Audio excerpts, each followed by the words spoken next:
Back in February of 2022, I was doing my IGCSE final exams. I was feeling stressed, overwhelmed, and drowning in endless revision. But in hindsight, it actually wasn't as bad as I thought it would be. So if you're feeling the exact same way, I promise you, you will get through this. I'm starting off this series on my channel to help as many students as possible with my tips and experience, and we're beginning with history. So today I'm going to be telling you guys exactly what I did to get an A or the equivalent, which is a 9. I'm also going to be providing free templates for history students down below, which consists of a guide on history and all of my tips. This video is going to be split into 4 parts. Part 1, resources. Part 2, how I made my notes to optimize revision plus study the content. Part 3, how to answer the exam style questions. And part 4, some general exam tips for the exam hall. So I did the Cambridge IGCSE history course with the code 0470 or the equivalent, which would be 9770.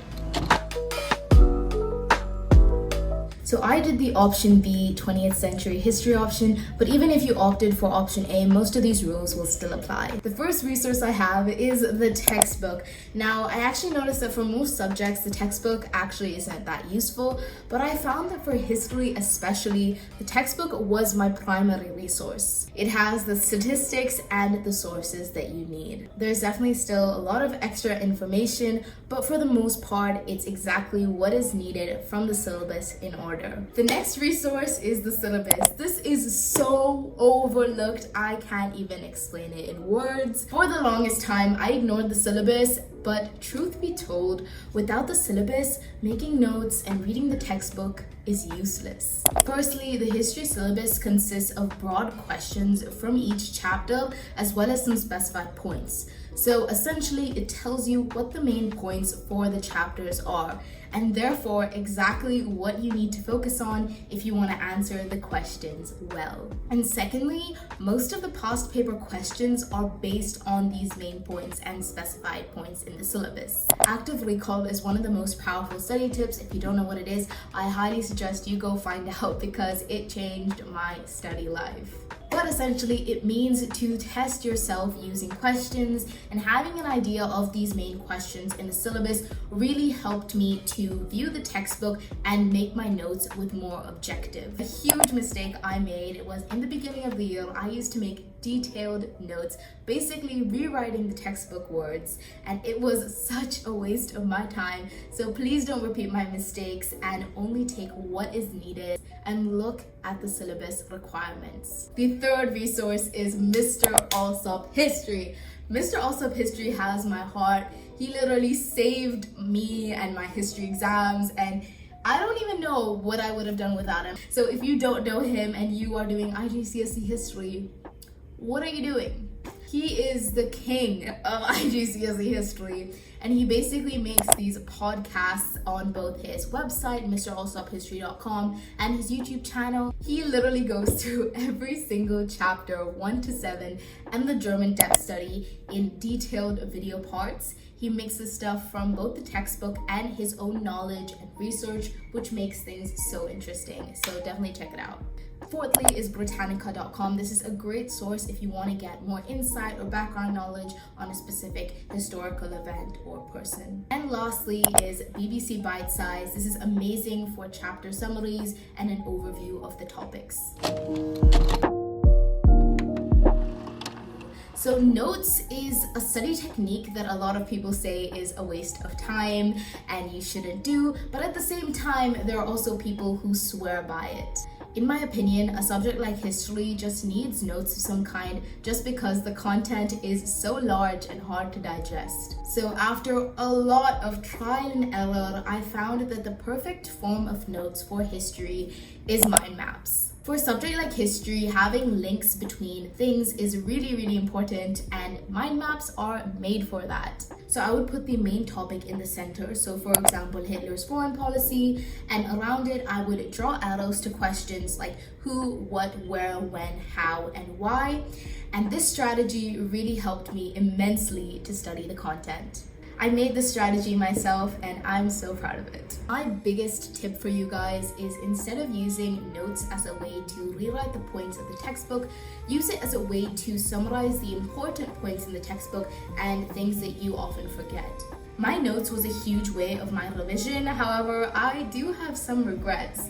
The thing is, having made so many notes, at some point I got lazy and didn't want to reread them again and again, so I kind of gave up.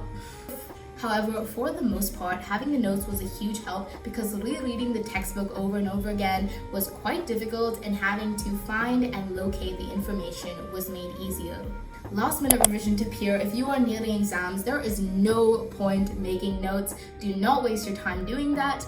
Instead, use active recall by doing past papers and refer to the textbook for content. So I made notes for almost every chapter throughout the year, so by the end of the year I had a bank of notes to refer to. When revising my notes, I would read the information out loud. It sounds weird, but it was a huge help for me and is a form of the Feynman technique where you basically teach the content to reinforce your memory. And once again, listening to YouTube videos, documentaries, Mr. Alsop History podcasts, and of course, my teacher also helped me majorly in studying the content. The discussions I had in my history class especially helped me to develop my analysis skills. So if you have an opportunity for a fun discussion about history in your class, I encourage you to participate. Please do not shy away from raising your hand. Hey guys, I'm actually giving out my hard work filled notes for completely free. All you have to do is contact me in the email address right here, which will also be given down below. I have notes for the chapters listed above here, plus the German depth study. So if you're in need of notes right now, please feel free to contact me. By making this video, I'm sharing all of my secret tips and experience to help you guys out. So it would really help my channel out if you could give this video a like for completely free and comment something down below as a thank you. Now on to part 3. So for the IGCSE history exam, there are 3 papers. Paper 1 is the core content paper, paper 2 is the source analysis, and paper 4 is the depth study of your choice. So for paper 1, you get tested on any of the topics 1 to 7 plus your depth study. From the 4 questions you have, depending on your option, you can choose 2 in order to answer the questions and get the marks. You have an upper hand in this paper because you have a choice, so make use of that. So of course you have different topics if you have option A or option B, so make sure you know which option you are doing. Another last minute revision tip here: instead of trying to get okay or bare minimum at every single chapter, try to focus on about 3 to 4 chapters and get confident at them. This is what I did, and it not only helped me build my confidence, but it also helped me deal with the content because there is a lot of content in history.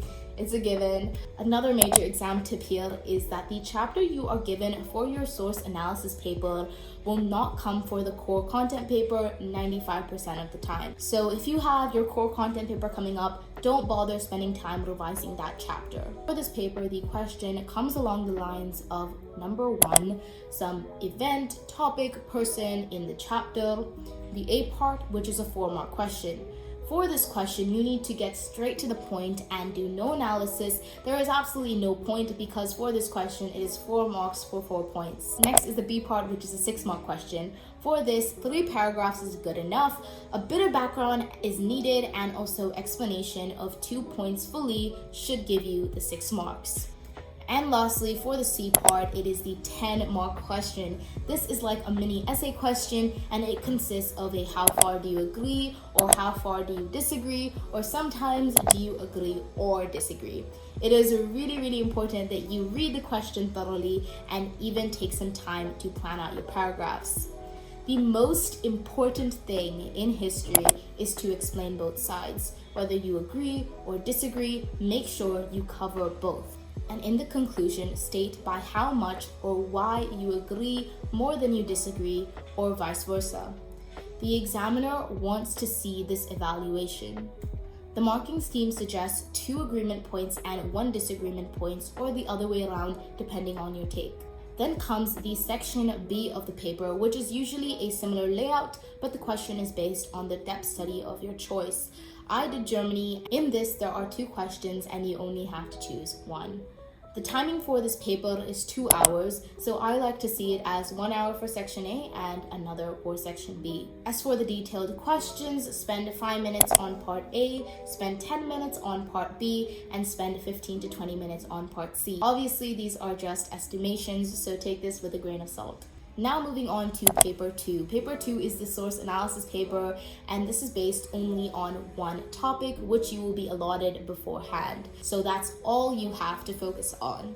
And it usually consists of about 8 to 9 questions. There is a lot that goes into the source paper, and in my opinion, it is definitely the most tiring paper, but it's also the easiest way to score because the paper is less focused on content memorization and more focused on how good your analysis is. I'm going to be sharing the 2 resources that majorly helped me in the description box down below, so check those out for more information. As for the timing, it is 2.5 hours.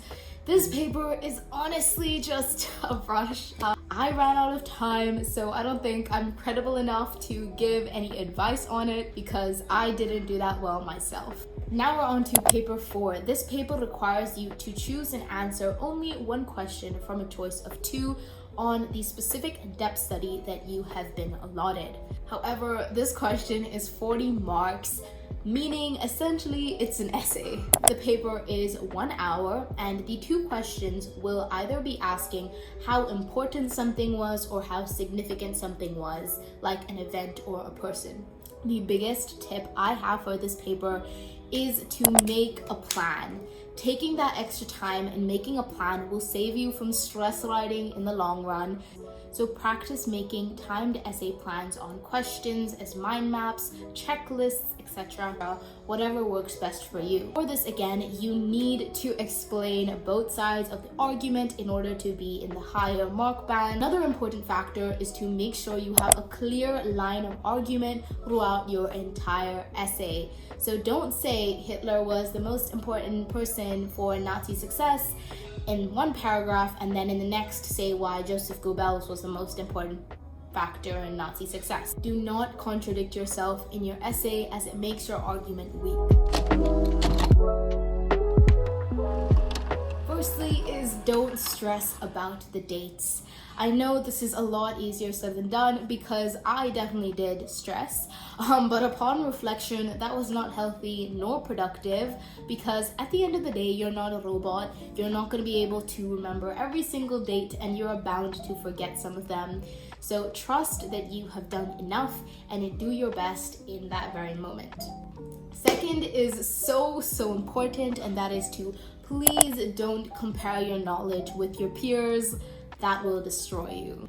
Thirdly is to engage in a healthy discussion with your peers. This can really help to ease your nerves and also provide some reassurance. Fourthly is to have a watch. Especially in history, time seriously runs away from you, so make sure that you have one. Now for tips in the exam hall. Firstly is to read the questions. This can make a difference of a lifetime. So please make sure you go through all the questions before making a choice on which one you want to answer. When picking questions for paper 1 and paper 4, pick topics that you can write and know a lot about, even if it might not be your favorite topic. Next is to focus on your own paper and try not to feel intimidated by how fast or how much others are writing or when they finish. I know this can be really hard because in the exam hall people are writing, going, but for the most part, just try to focus on your own bubble, on your paper, and you should be good. And lastly, proofread always.